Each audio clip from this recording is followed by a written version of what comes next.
If we put you at the free throw line right now, and you kind of get your rhythm going, how many are you going to make out of 100 after you're loose? 85, 90. Never lose your ability to shoot. Not a free throw. Anything you have to move, you lose your ability to shoot. Your training techniques, dribbling with eyeglasses on, with a piece of cardboard in the glasses so you couldn't look down, dribbling down Main Street in Crystal City, and looking at the stores, and then putting lead in your sneakers, they were way ahead of their time. How did you come up with this as a little Crystal City kid? I don't really know where I came up with it. I might have read it somewhere, but clearly the peripheral vision thing was my own innovation, and the lead obviously made sense. Somebody made the lead things you attach to your legs, so I don't really know where I got those ideas. Did your dad, the smart banker, did he ever say to you, boy, you're spending an awful lot of time with this basketball? Yeah. My father always used to say to me when I was playing so much basketball, and I went to college and got out of college, he said, well, when are you going to get a job? And I said, oh, well, I got to go to Oxford. And he said, oh, okay, well, that's education. Came back from Oxford, and he said, well, when are you going to get a job? I said, well, I'm going to play professional basketball. He said, yeah, well, that's what I mean. When are you going to get a job? and then I ran for the Senate. And I was elected to the United States Senate, and he said, well, when are you going to get a job?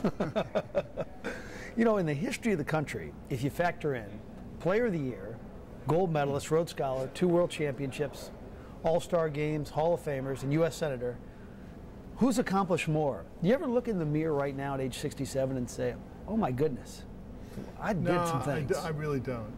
You live your life and things happen, they evolve, you work hard and get a few lucky breaks and life turns out. I mean, the one consistent thing through all of that is writer. I mean, every profession I would write about it. And even now as we're talking, I'm writing about you in my mind. And so I've been very lucky. I had good parents. I had a great place to grow up in Crystal City, Missouri. I had a great coach in high school who taught very important values that have stayed with me for a lifetime, whether it was discipline or courage or resilience. And I've had an opportunity to play for good coaches and with great teammates, and then serving in the Senate was a great opportunity to serve the people of the country. When you watch the game today and see the physicality and guys just getting beat up on the block, what does Bill Bradley think? I think the game has changed, and from my perspective, I'd like to see some of the olds come back. For example, when I played, you played primarily with your feet, and the game was about finesse. Now you play with your upper body, it's about strength.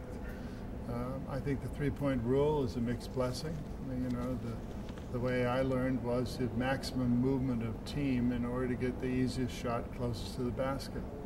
And now we have a pick and roll on one side with 6 guys standing at 30 feet and a guy trying to make a move on a pick and roll, and if he gets stuck, throw it out to 30 feet. So I think it's changed the game, and in some senses made it a more isolated game as to a more fluid game.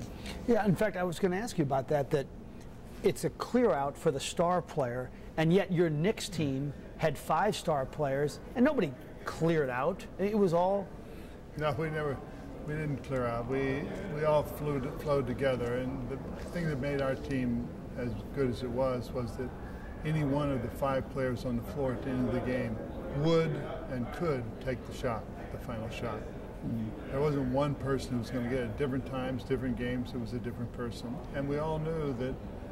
We all respected each other. So if that guy lost because he missed the shot, well, nobody, move on to the next game. We're still a team, we still respect each other, and we still know we each have abilities that, when meshed together, make each of us better than we could possibly be if we were a star. All those years playing and traveling with Phil Jackson, did you ever know there was this much greatness in the guy? Well, all of the ingredients were there. He was very analytical about the game. He was totally unselfish. He was able to relate to his teammates individually. He had a great knowledge of the game. All those things are there, and all those are things that made him a great coach and makes him a great coach. Is the only real regret in your life the state championship high school game where you had a chance to beat St. Louis U High, but you passed the ball in the last second when everybody knew you should have shot the ball? Well, I don't know if I could have shot the ball. I got it half court, 3 seconds left, and there was a guy at foul line, and so I gave it to him. You did the right thing as a basketball teammate. It's so long ago. There's so many ups and downs in life that's a small down if you take a look at the whole picture. Is there more integrity in politics or in sports? Well, I think the game itself of basketball is probably a game of very, very high integrity because there's no excuse. You're on the foul line at the end of the game, you got 2 shots, you're behind by 1, you either make it or you miss it. And great players don't make excuses. And politics is a much more, shall I say, fluid game in terms of much more often vague, there are a lot of grays. But at the same time, it's an opportunity to serve. In basketball, you're interested in the fans. You're really interested in your teammates first. And if you do well, the fans come. In politics, if you do your work well, then the votes come. I used to say, people say, "What's your greatest thrill?